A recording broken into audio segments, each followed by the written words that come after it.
Guys, you know what I like learning about? You know what I like to learn about? Base layer concepts, base layer ideas.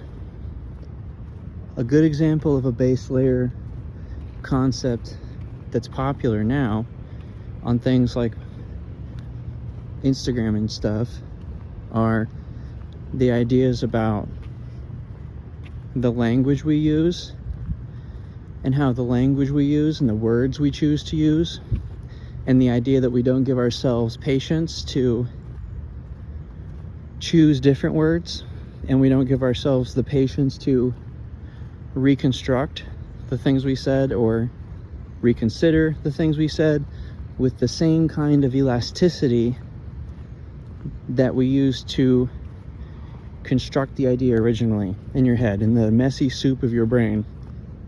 There wasn't presumably any kind of certainty that led you to formulate the sentence the way you formulated it, but it happened that way. And it happened that way for so many different reasons that you might just end up with the idea that it happened for no reason. And that's a kind of philosophical colloquialism. I've said that before too. So we don't give ourselves the patience to reconstruct things.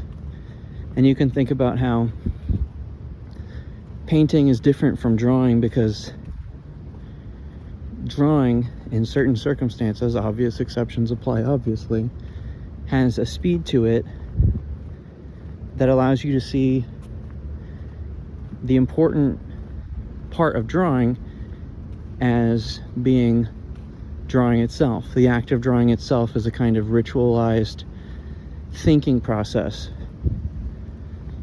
But the painting is done. Drawings, and this is more something that happens in your head. That's an important distinction that I have to make. It happens in your head mostly. It's like a solid concept that forms in your head about drawing, and you can keep it there. And when you keep it formed in your head, it will help you get more drawings done without beating yourself up. And I also have to clarify that getting more drawings done could be about an achievement culture, or it could be about a personal culture of personal enjoyment and interestedness.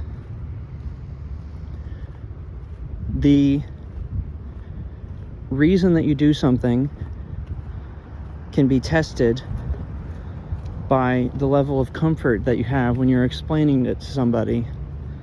But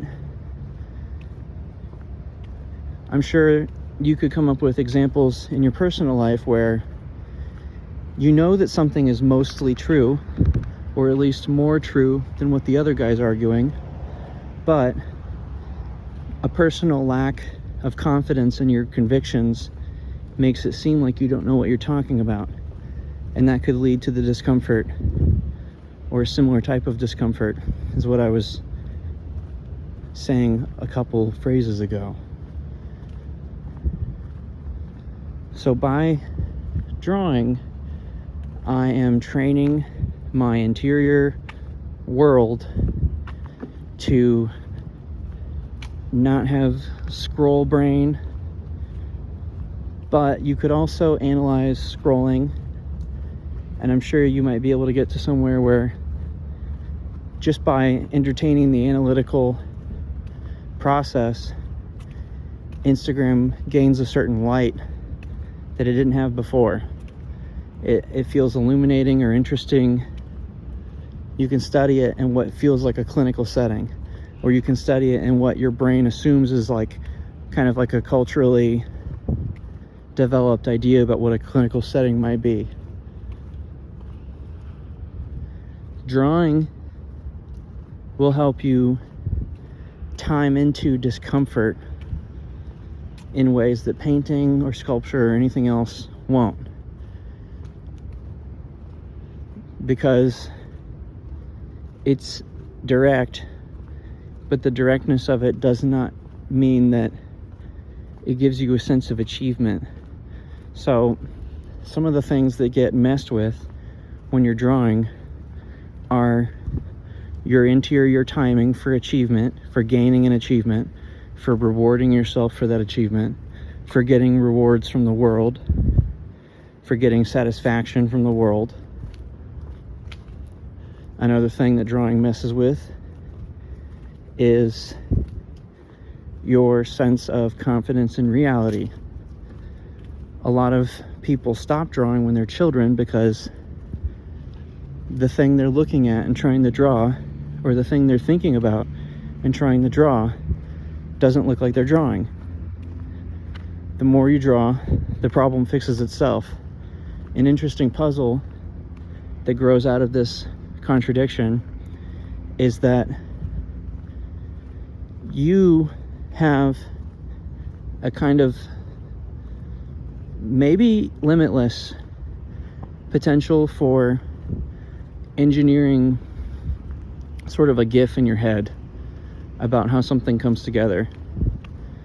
And this is just something that people are really good at. Human beings are really good at engineering possibilities and then making an example of it in their head. It might look like different things to different people. There's that cultural test where somebody asks you to imagine an apple, and the visual integrity of the apple as you see it, or maybe do not see it at all, should tell the tester something about your ability to grow an imagining mind, an imagining interior world. The language of the culture, especially in modern public America, is not very conducive to mythologizing the capacities of the interior imagining mechanism. And a lot of the time, it keeps people from imbuing it with psychological power. And I'm not talking about anything that's too out there. I'm just saying that it's easier for you to do something if you believe you can do it and you have a sense of calm about it.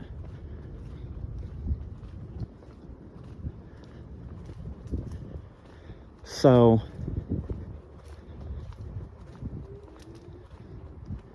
you just have to start drawing or thinking about drawing and then draw.